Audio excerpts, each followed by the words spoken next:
Alors, il y a écrit comme ça, à la Chazaïn. Tsarir sheyavo amaim mikoach noten. C'est-à-dire qu'il faut, afin de pouvoir procéder à une ablution en bonne et due forme, il faut que ce soit la personne elle-même qui verse l'eau, qui soit l'auteur de l'ablution. D'accord? C'est-à-dire sheyavo amaim mikoach noten. Efficace, c'est pour cela. Tsinor shedole maim minayer veshofer bo. ונמשכים ממנו המים להשקות השדה, אינו יכול ליתן ידיו לתוכו, כדי שיקלחו המים עליהן, מפני שאינם באים מכוח אדם. Si vous avez par exemple une eau qui est zorème, c'est-à-dire qui coule, ok, on va dire d'une robinetterie ou bien d'un fleuve, et que le fleuve il bouge et que cette eau-là, elle se déverse dans un champ par exemple pour justement voilà, mettre de l'eau dans ce champ, étant donné que l'eau ne vient pas par la force de l'homme, ça ne marche pas. Donc là, ce qui va nous intéresser grâce à cette halakha est de savoir est-ce que, on l'a déjà dit à peu près la halakha, mais c'est intéressant de connaître les raisons d'être de cette halakha. Est-ce qu'il serait permis de pouvoir se suffire d'ouvrir le robinet pour pouvoir faire un étiachedé, mettre les mains en dessous? D'accord? On va voir tout ça, Bezrat Hashem. D'accord? Pour le moment, Maran HaShulchan Aruch, il est explicite. Il faut que l'eau vienne mikoach ha'adam. C'est-à-dire qu'il faut que l'eau vienne par la force de la personne qui, lui, justement, celui qui va faire Nitya Shalem. Sheba mikoach ha'adam. Shekvar pasak koach ha'shofer. D'accord? Ve'im mesim yadav karov lemekom ha'shficha. Afal pi she'eno mesim ota tachat ha'shficha mamash al talo nitila. Dekol zman she'em krovim lemekom ha'shficha. Aden mikocho em ba'im. Il dit la chose suivante. Il dit que si maintenant la personne, c'est lui qui a ouvert le robinet, d'accord? C'est lui qui a ouvert l'ouverture où l'eau va se déverser. Alors lui, ce qu'on voit, c'est qu'il y a un étang en dessous. De cet étang, ça va se déverser dans le champ. Prendre l'eau de cette eau-là pour pouvoir procéder à l'ablution des mains, c'est problématique. C'est même pas de la force de la personne. Ça vient du fait que, on va dire que l'eau est sur une pente et c'est grâce à ça que ça se déverse sur ses mains aussi. D'accord? Donc, c'est pas bon.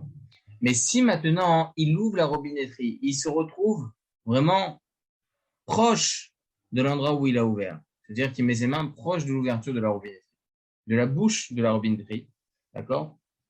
Il me dit ici, chez moi, veim mesim yadav karov lemkom ha'shficha, afal pi she'eno mesim ota tachat ha'shficha mamash al talo nitila, dekol zman she'em krovim lemkom ha'shficha.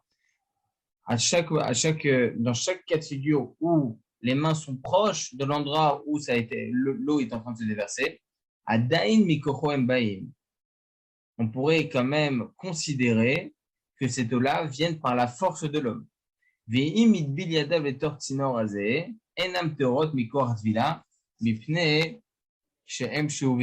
Donc, ça, c'est un autre principe que Bezrat Hashem développera. Pour le moment, les amis, avant de continuer ce Shulchan Aruch qui est assez long, ok, on va Bezrat Hashem essayer de comprendre ce début de la. Ok. Avec votre permission, vous pouvez voir dans la page numéro 1, je pense. Hein. Oui. La page numéro 1 du scan que je vous ai envoyé. Vous voyez là-bas, en haut, le Zaïn. Alors là-bas, on est dans le Kitsur Bet Yosef. Zaïn, c'est l'abrégé de Bet Yosef avec les Rishonim et tout à l'intérieur. Comprendre d'où vient cette halakha, la raison d'être de cette halakha, pourquoi il faut que ça soit uniquement par la force de l'homme que l'eau soit déversée et pas par une force extérieure.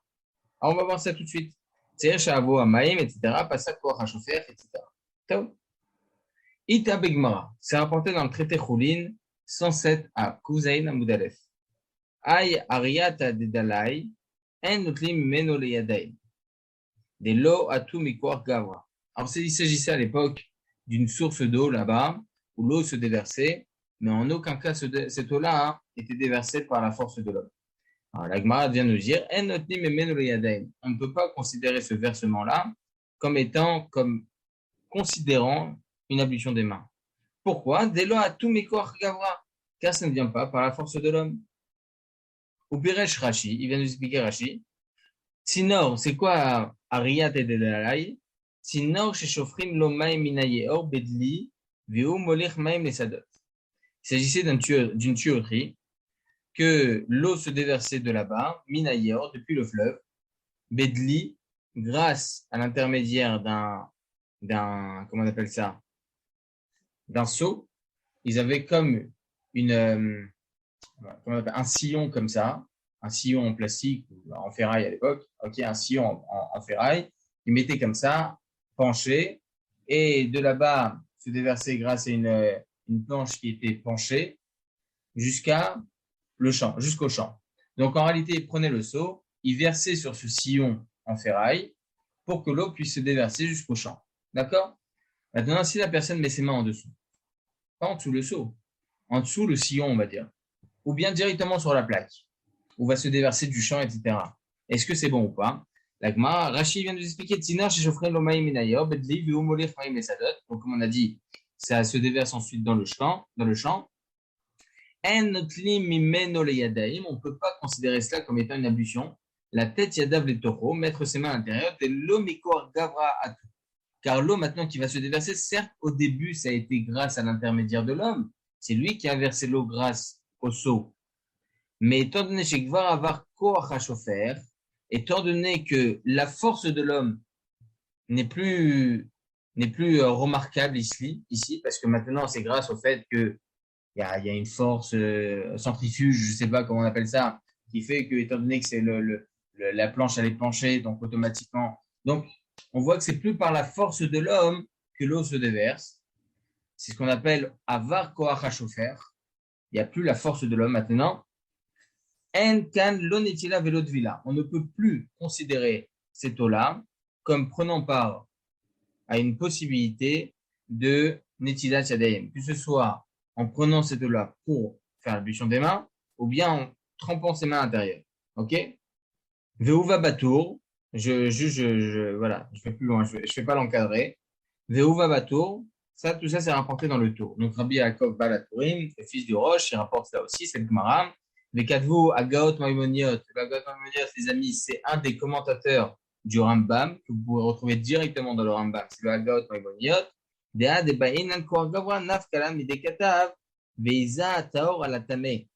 D'où on apprend, les amis, ça, vous voyez, on a une référence intéressante. D'où Chachamim nous apprennent que pour pouvoir considérer une ablution des mains en bonne et due forme, il faut que ça vienne par la force de l'homme. Mais d'où vous apprenez cela? Eh bien, Chachamim vient nous apprendre la chose suivante, car c'est écrit dans la Torah. Dans Bamidbar, chapitre 19, verset 19, Veiza ataor alatame. Et le pur verse sur l'impur.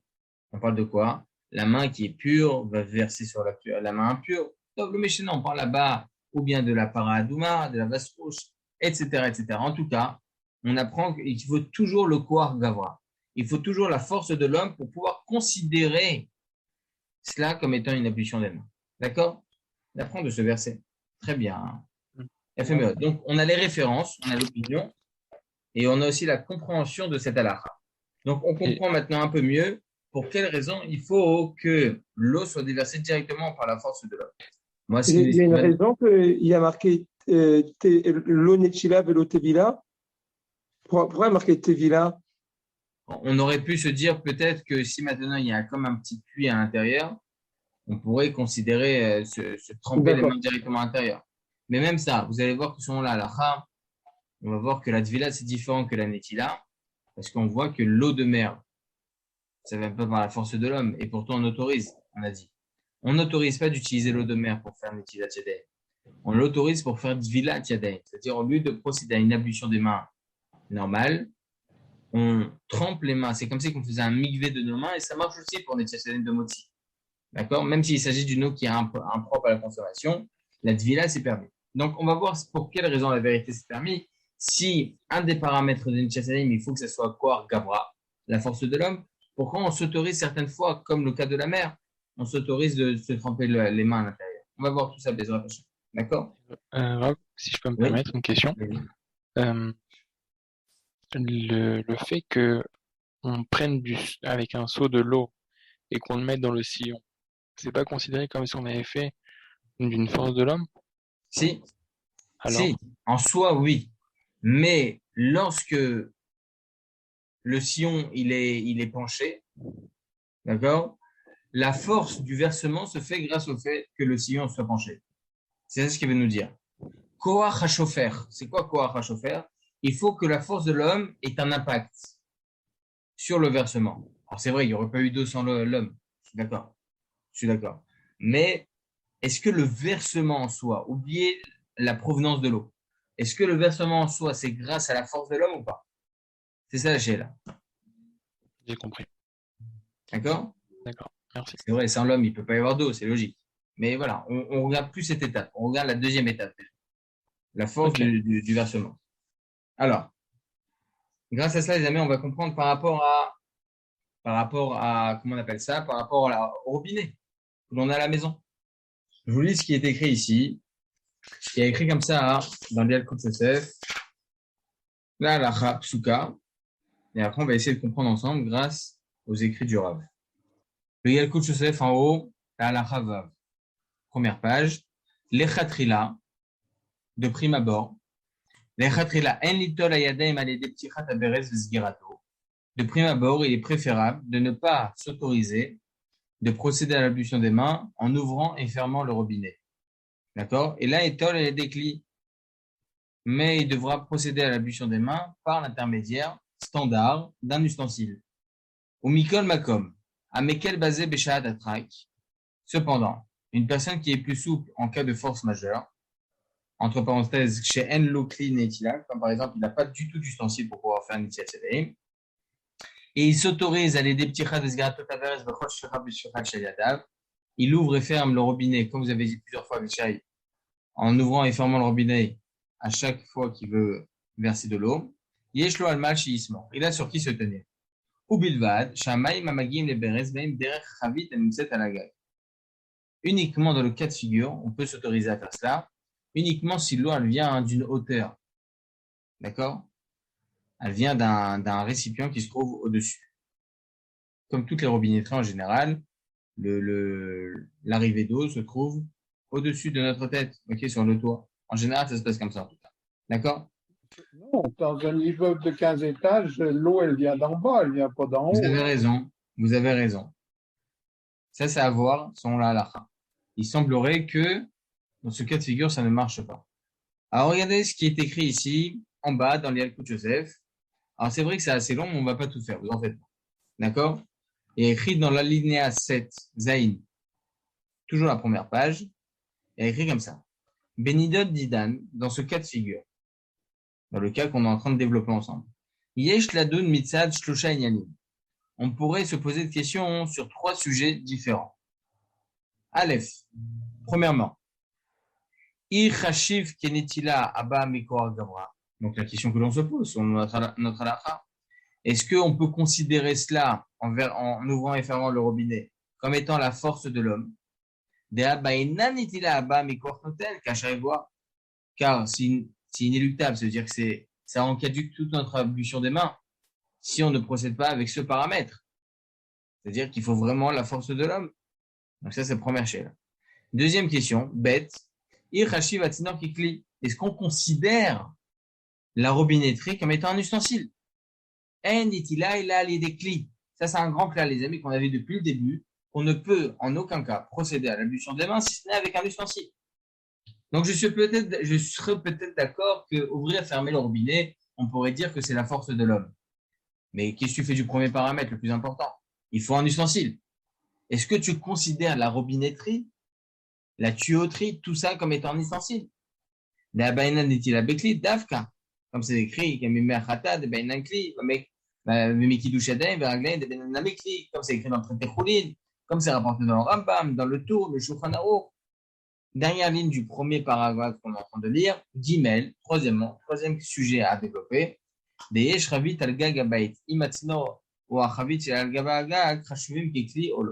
c'est le troisième sujet, on va dire des moindres, mais à développer aussi. On verra les attachés. En tout cas, ce qui m'intéresse le plus, les amis, c'est la deuxième question. Pardon, la première question.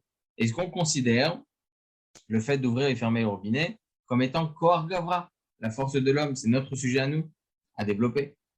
Alors, c'est rapporté comme ça. Vile Bagmara Bababatra, c'est rapporté comme ça dans le traité Bababatra 67b.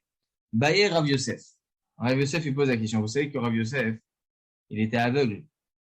Il était aveugle.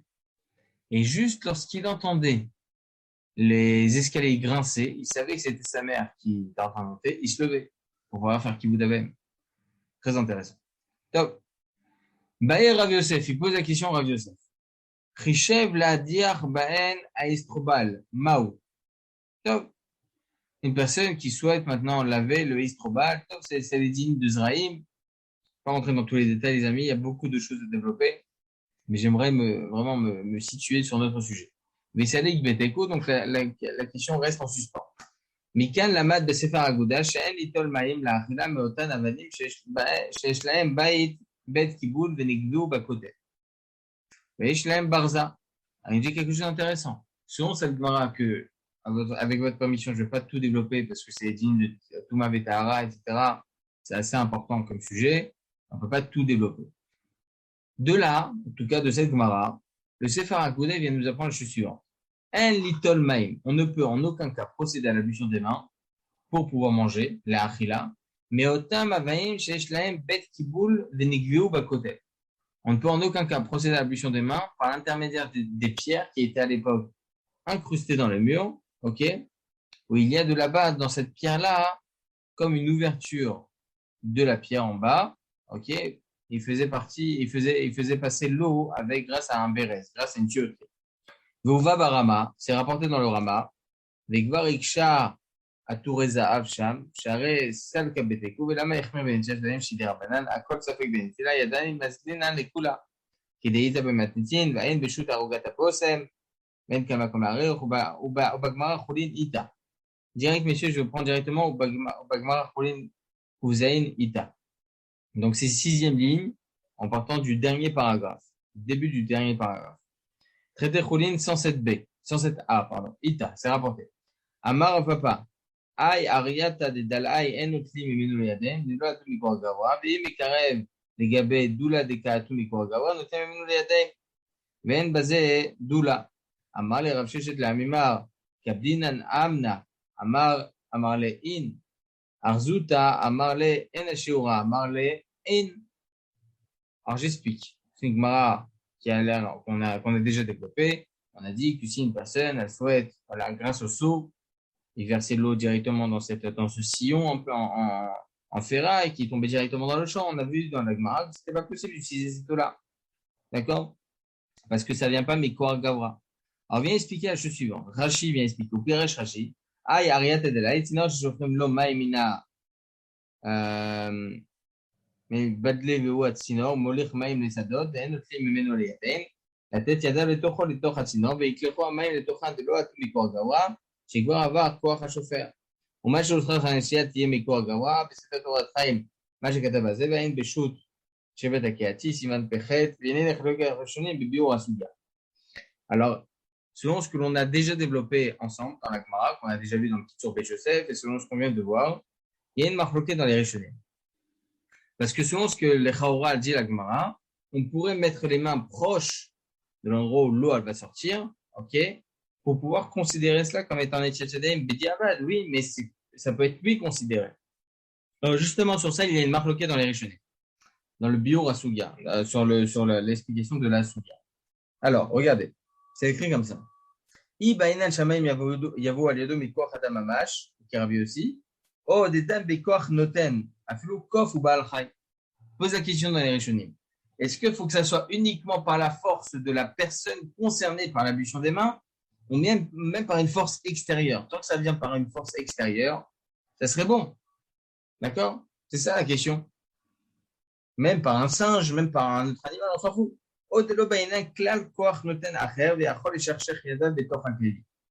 Ou bien il suffit uniquement de se rincer les mains comme ça, par sa propre force, et c'est suffisant. Alors regardez ce qui est écrit. Vera, Betosfot, Varosham, ou Balachol Gedot, ou Betalmide Rabbeinu Yona, ou Barajba, Veod, Vishitat Aramam, Bekoach Adam Lav Davka, et Laïka Shavua Maim Bekoach Noter. Afilo et Noada. Il dit le Rambam qu'il suffit qu'il y ait une force extérieure pour pouvoir considérer Netiat Shedei. Pas seulement par la force de la personne concernée par l'ablution des mains. D'accord? Ça, c'est l'opinion du Rambam. Afilo ino adam le maote mikoach atzmam Et la reine Pasak, Sha'akov Notel Yadim Afrikatrila. Il dit le Rambam, chapitre 6 des lois de Brachot, halakha 13, qu'un singe, intéressant, un singe, il peut faire Netilat Yadayim à une personne. Faut le faire quand même. Hein. On en a un, les amis. D'accord? En tout cas, c'est permis. Oui, Avishai. Quand on a lu la Gemara tout à l'heure, je me suis posé la même question. Je me suis dit, est-ce que ça veut dire, est-ce que c'est la force, est-ce que la Gemara, elle n'était pas claire? Ah ben voilà. On a la bonne Est-ce que c'était notre propre étant donné que force, c'est pas la clair, force de quelqu'un? c'est parce que c'est pas clair que les Rishonim se débattent. C'est pas clair dans la Gemara. Marloquette dans les Rishonim sur l'explication de la Souga. Selon le Rambam, oui, c'est permis. Vaïn Sham Barava de Bekesef Mishnem, Vechen Pasak Mara de Bet-Yosef, comme c'est étrange de Bet-Yosef. C'est qu'il va chez Netilat Yadayim des Rabanan, étant donné que Netilat Yadayim c'est des Rabanan. D'accord? On a dit que l'ablution des mains, cette mise-là de Netilat Yadayim c'est des Rabanan. Donc, Naktinan Ka Rambam va Rashba, on tranche la comme le Rambam et le Rashba, de Rav Yehudae, des Paskou qui est Tanakama. Eux, ils tranchent comme Tanakama, que la Gemara n'est pas assez claire. Est-ce que c'est Dafka le Koar Anoten ou bien le Koar Gavra? Est-ce que c'est juste qu'il y ait une force extérieure ou bien il faut uniquement et exclusivement la personne qui est concernée par l'ablution? Marloquette, il dit le Rambam, ça fait que de Rabbanan Kula, on est Mekel, comme Tanakama. Au Bishulchan Aruch Sham Seiftet Katav, il dit Maran Shulchan Aruch lui-même qu'on n'a pas vu encore. Dans le halakha 9, Bechavit Shaita Muta Baaretz Vameim Mekalchim Imeno, O Shomedet Vameim Yotzeim Derech Hanekev Uba Venatan Yadem Sham, Lo Alta Lo Anetila She'en Kan Koach Noten, Verak Imaita Barza Benekev Veisira, Vekibel Amaim Alyadav Chashiv Koach Gavra, Vetzer Larzira Velasira Bechol Shvicha Shvicha. Regardez ce qu'il dit Maran Shulchan Aruch, halakha 9. Il dit ici maintenant, je laisse l'eau tomber. Hop, je me mets en dessous. Je me mets mes mains en dessous. Par exemple, vous allez au Sarney. D'accord? Vous allez au Sarney, à Gan Hashlocha, magnifique. Bon, Hachem, j'y étais il y a pas longtemps. C'est extraordinaire. Une des 7 merveilles du monde. C'est extraordinaire. Et vous avez une grande chute comme ça d'eau. OK? Vous voulez faire Netilat Yadayim. Est-ce que vous pouvez mettre vos mains en dessous ou pas? Et non. Il n'y a aucun Koach Hanoten dans ce cas de figure. Il n'y a aucune force extérieure. Il n'y a rien du tout. Il n'y a rien du tout. Si maintenant, moi, ma personne, je sais qu'il y a de l'eau il y a un gros zérem, c'est-à-dire une grosse force d'eau qui tombe tout seul. Mais j'ai un bouchon. Je le ferme et je l'ouvre, par exemple. Ou bien une robinetterie normale. Si vous laissez la robinette ouverte, ça coule tout le temps, l'eau. D'accord? Là, vous le fermez. Vous l'ouvrez, vous fermez, vous l'ouvrez. Maran la Shulchan Aruch, il tranche la halakha. Je vous Shulchan Aruch. Halakha 9. Si vous avez une chavit shaita mutabar, donc vous avez un tonneau qui était penché vers le bas, vers la terre, va maim et kalchim emeno, donc automatiquement l'eau se déverse tout seul. Ou bien vous avez un tonneau normal et vous avez comme un petit trou qui vient faire office maintenant d'ouverture pour que l'eau elle tombe. Ok? Ça continue à tomber tout le temps. Et vous mettez les mains en dessous, ça marche pas. Le altalon ça ne marche pas. D'accord? Chez Enkan Koach Noten, car il n'y a rien. La force, ça vient vraiment extérieur à 100%. Personne n'a fait que il y a cette eau-là maintenant qui tombe. Les rats qui maïta barza banekev et isira. Uniquement si maintenant il y avait comme une petite robinetterie qui était incrustée dans le tonneau, ok, où il ouvre, il ferme à chaque fois. Mais kibel amaim aliadav, et donc il a eu l'eau sur ses mains. Chashiv koar gavra vetzer, la zira. Il faut obligatoirement à chaque fois remettre le bouchon, enlever, remettre le bouchon, enlever. Après chaque shvicha veshvicha, bechol shvicha veshvicha. Donc c'est intéressant. Marana, je prends une tranche comme ça, l'alacha. Vain sham b'magan Abraham, vain bishur ad shut artzivi, pardon, chalek yoredea, shekatav lechalek ben atzarat amona, shenikra kocho rak besamur, lenogea beguf adava, shenikra kocho gam kshur rachok, af shenorak messir amonea. Le Magan Abraham, il se pose la question, est-ce que retirer quelque chose qui vient empêcher l'eau de tomber, c'est considéré la force de l'homme? C'est intéressant. C'est scientifique, hein, un peu. Est-ce que le fait de retirer... Comment? Je crois qu'il ne faut pas utiliser le terme force, il faut utiliser le terme cause. C'est à cause de l'homme. Ah, il y a une cause extérieure. C'est ça la question du Magan Abraham. C'est ça la question du Magan Abraham. C'est pas la force. La notion de force, elle ne veut pas dire grand-chose là. Quand on ouvre un robinet, qu'est-ce qu'on fait? Il n'y a pas de force. La cause, c'est que j'ai ouvert le robinet. C'est la question du Magan Abraham. Est-ce qu'il faut que ce soit la force de l'homme ou bien il suffit que ce soit la cause de l'homme? Est-ce que grâce à l'homme, il y a l'eau, ça suffit? Ou bien non, il faut que ce soit la force du versement, que ça soit fait par la main de l'homme. C'est ça, le Magen Avraham, il dit que le fait que ce soit uniquement la cause de l'homme, que l'eau elle tombe, par exemple, retirer juste un bouchon, ok, pour que ça tombe, c'est pas suffisant. C'est pas suffisant. Comme ça, il tranche le Magen Avraham.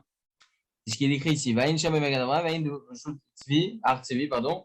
שכתב לחלק בין הסרת המונה שנקרא כוחו רק בסמוך, לנוגע בגוף הדבר שנקרא כוחו גם כשהוא רחוק, אף שלא רק מסיר המונע. טוב, והיינו עוד בספר הלכה שלמה, שכתב לחלק בין נטילה מברז הקבוע בקרי מים, לברז הקבוע בקיר ונמשך מצנח, שאומנם על ידי פתיחת הברז בכל שלוחה ושלוחה, חשיב מקור הגבוה, מכל מקום חסר כאן כלי, ובפרט שהוא קבוע בקיר. D'accord? Maïm, si je m'offrim à des canim, par exemple, vous savez que toute chose qui est raccordée à un mur n'est pas considérée comme un kéli, pas considérée comme un ustensile. On le voit ça pour le mouxé. Tout ce qui est mechouba n'est pas considéré comme étant un kli mouxé. C'est pas mouxé. Tout ce qui est raccroché, c'est pas mouxé. Bon, marlouquette, c'est quoi quelque chose qui est mechouba? À la Khalemassé, vous voyez les amis, il y a même une marlouquette. Écoutez bien cette marlouquette. Tout ustensile que l'on peut utiliser et que l'utilisation est grâce à une prise électrique, par exemple un toaster, etc., est-ce qu'on est obligé de faire la tvilat kilim? Est-ce qu'on est obligé de tremper ça dans de l'eau pour pouvoir l'utiliser? On l'a acheté. OK, toute chose nouvelle, on est obligé de faire tvilat kilim. C'est quoi la question? C'est pas considéré comme un keli. Tout ce qui est utilisé uniquement grâce au fait que ça soit mechoubar, raccroché à la terre, on n'a pas besoin de faire un tvilat kilim. C'est un klal. Marloquette. C'est Maran Rabbeinu Ovadia Yosef, il dit il faut cachériser obligatoirement. Je ne crois pas que le Rabbi Tzadok Bacho il est d'accord avec ça, il est plus méquel, je pense. Donc, le Rabbi Yosef, il dit qu'il faut.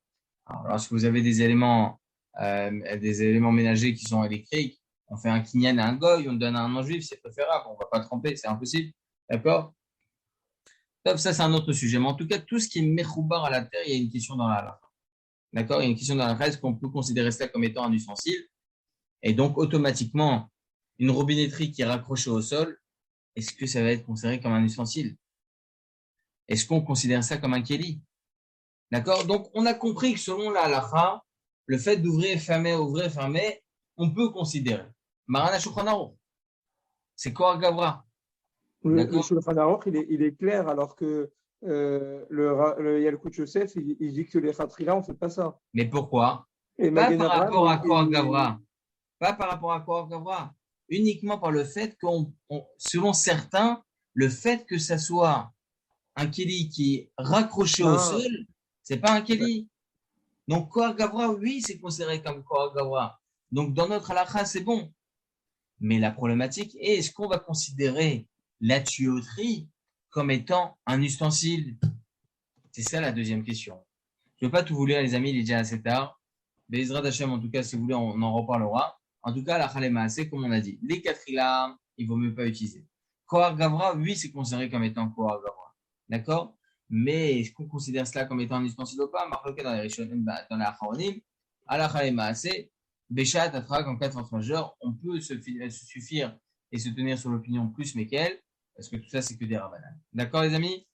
Et le Magen Avraham, lui, il dit que c'est. Le Magen Avraham, je n'ai pas trop compris son opinion. Il dit est-ce que ça suffit que ce soit la cause à effet? Le fait que maintenant l'homme retire le bouchon, est-ce que c'est considéré comme Kohar Gavra? Ou bien non, c'est pas suffisant, ça, il faut que ce soit la force de l'homme. C'est lui qui verse. Marloquette. Magen Avraham, il dit qu'il y a une différence entre les deux. Alors, Khalema, on ne pense pas comme le Magen Avraham. Même retirer un bouchon, c'est considéré comme Kohar Gavra. Le Shulchan Aruch, contrairement au Magen Avraham, je ne l'ai pas vu le Magen Avraham, mais Shulchan Aruch, il est clair dans la fin de. Ah oui, c'est totalement clair. C'est permis. Comment ça se fait que le Magen Avraham, il interprète il est cholek. Ah, il est cholek, d'accord. Il est cholek sur le Shulchan Aruch. Ah, mais c'est pas un commentateur, Magen Avraham, il a le droit d'être cholek sur le Shulchan Aruch. C'est un des Acharonim, un des grands Acharonim. D'accord. Moi, je pensais que c'était un commentateur du Shulchan Aruch. Non, le Taz et le Magen Avraham, c'est un commentateur aussi, mais c'est aussi un Taz, Magen Avraham, etc. D'ailleurs, ça vient nous faire comprendre que oui, le Taz, Magen Avraham, le Char, etc., ils sont chokkim certaines fois sur le Shulchan. D'accord. D'accord. Donc, les amis, je donne tout de suite le deuxième cours. Je vous souhaite à tous un très, très, très bon Shabbat. Bezrat Hashem Barach. On se revoit, Imertze Hashem, dimanche soir pour un nouveau shiur. Bezrat Hashem Barach. Je vous souhaite à tous Shabbat Shalom Vorach, Bereshit. Shalom Vorach. Et Merci Bismillah Tovat à beaucoup. tous. Et à dimanche, Bezrat Hashem. Shabbat Tov. Kol Tov.